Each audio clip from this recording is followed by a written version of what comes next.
പെട്ടെന്ന് നന്ദു ചേച്ചി പറഞ്ഞായിരുന്നു നമുക്ക് SRM സിംഗറിൽ പോയിട്ട് ലോഡഡ് ചിക്കൻ വാങ്ങിയാലോ. അപ്പം പിന്നെ ഞങ്ങളോന്ന് വിചാരിച്ചപ്പോൾ ഞങ്ങളോട് പറഞ്ഞു എന്നാൽ പിന്നെ നിങ്ങൾ ടാക്സി പിടിച്ചിട്ട് വരാം. അങ്ങനെ റാപ്പിഡോ ഒക്കെ വിളിച്ചിട്ട് ഞങ്ങൾ വേന്തറിലെത്തി. എന്ത് ഭംഗിയായിരുന്നു രാത്രി എന്നറിയോ, നല്ല രസമായിരുന്നു. പിന്നെ ഞങ്ങൾ പാട്ടൊക്കെ വെച്ച് കുറച്ചും കൂടി അങ്ങോട്ട് ഉഷാറായി. ഞങ്ങൾ വൈബ് ചെയ്യുന്നത് അവിടുത്തെ വാച്ച്മാനെ അത്ര ഇഷ്ടമായില്ലെന്ന് തോന്നുന്നു. ഞങ്ങളോട് പറഞ്ഞു 8 മണിയാകുമ്പോഴത്തേക്കും ഇറങ്ങി പൊക്കോളാം. പിന്നെ അവിടെ ഒരു വിഷയം ഉണ്ടാക്കണ്ടെന്ന് വിചാരിച്ച് കൃത്യം 8 മണിക്ക് തന്നെ ഞങ്ങൾ അവിടെ നിന്ന് ഇറങ്ങി. ഇത്രയും നേരം പാട്ട് കേട്ടോണ്ട് ഞങ്ങൾ വിചാരിച്ചു അതിനൊരു കുറവ് വേണ്ട.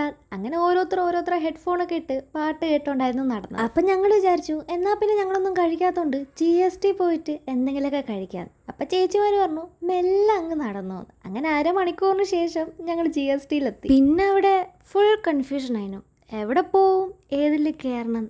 അപ്പം ഞങ്ങൾ വിചാരിച്ചു എന്നാൽ പിന്നെ ആദ്യം ഒരു റൗണ്ട് ചുറ്റിയിട്ട് ബാക്കി തീരുമാനിക്കാം. ആദ്യമേ ഞങ്ങൾ പ്ലാനിലുള്ളതായിരുന്നു ഈ ഗോൾഗണ്ടാസ്.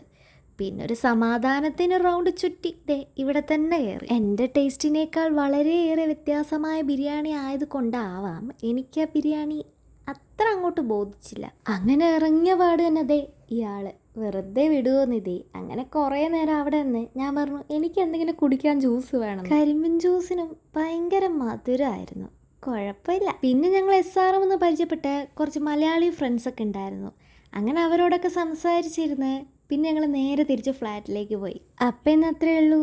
ബൈ.